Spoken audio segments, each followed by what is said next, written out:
Welcome back to COMR 103 Speaking and Listening. This is Chapter 10. We're going to be speaking about language today and how language impacts public speaking. First of all, the chapter begins with a formal definition of language, but it's pretty simple. I mean, we all know that language is signs, symbols, words, nonverbals, anything we use to communicate a message to someone else or to a group of people. And it goes into 6 different standards of language.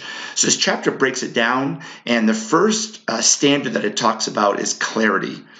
Clarity means that very simply making sure that your language is clear so that all the audience understands.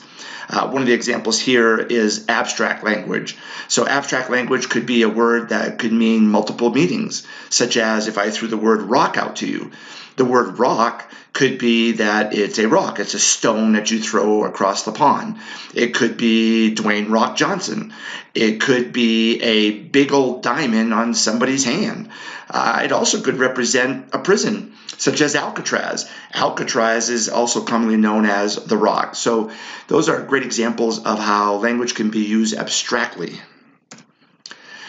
Continuing on with clarity, they also discuss a little bit of metaphors and similes. You probably have heard these words before.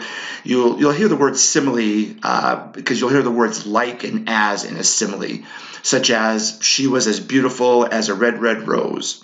Okay. The other ones are cliches, and I know you know tons of cliches. One of them that comes to my mind is, hey, think outside the box, will you? Man, that's just a cliche. What does it really mean to think outside the box? And then imagery. Imagery is speaking to the point that it actually sends a message through your senses. So it could mean that you were passing by a nuclear power plant and you described the smell that you smelled going through the area, and you describe that to your audience so they can actually imagine them going through that particular area, also just by their smell of probably sulfur or rotten eggs, basically. Okay, the second one after clarity is effectiveness. So what is effectiveness when it comes to language? Well, they talk a little bit about jargon and slangs, and the example I'll give you is when I was in the military, we had tons and tons of jargons. We had acronyms, we had slangs. The military has its own vocabulary, I guess you may want to say. If I said this statement, I'm going to go PCS with a TDY en route.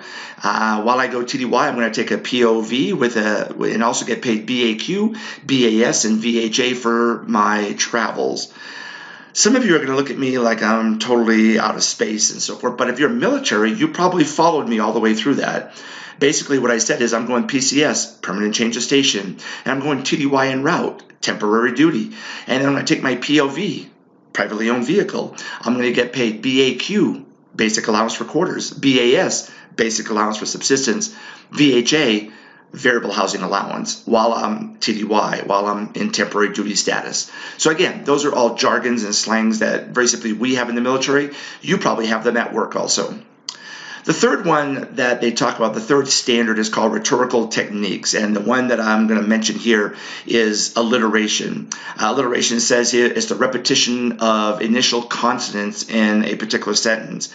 So if I said something along the lines of, what are the 4 C's of a diamond ring? You would probably think of color, cut, clarity, and carat. So all those 4 start with the letter C. That would be called an alliteration. Continuing on with rhetorical questions, they also talk a little bit about hyperbole here in this particular slide, exaggerating the effect. When I was down in Arizona and living in Phoenix, Arizona, we would always hear this. We'd always hear, oh my God, how hot it is down here. You could fry an egg on the sidewalk, or it is so hot it could melt your dashboard and so forth. Well, we're exaggerating a little bit.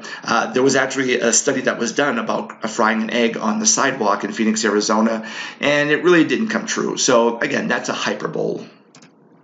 And finally, the chapter wraps up by taking a look at the last 3 standards of language, which are appropriateness, they are gender inclusive, and finally, disability. So take a few minutes, read through this chapter. It has some really great information about how language impacts public speaking, and I'll see you on my next video.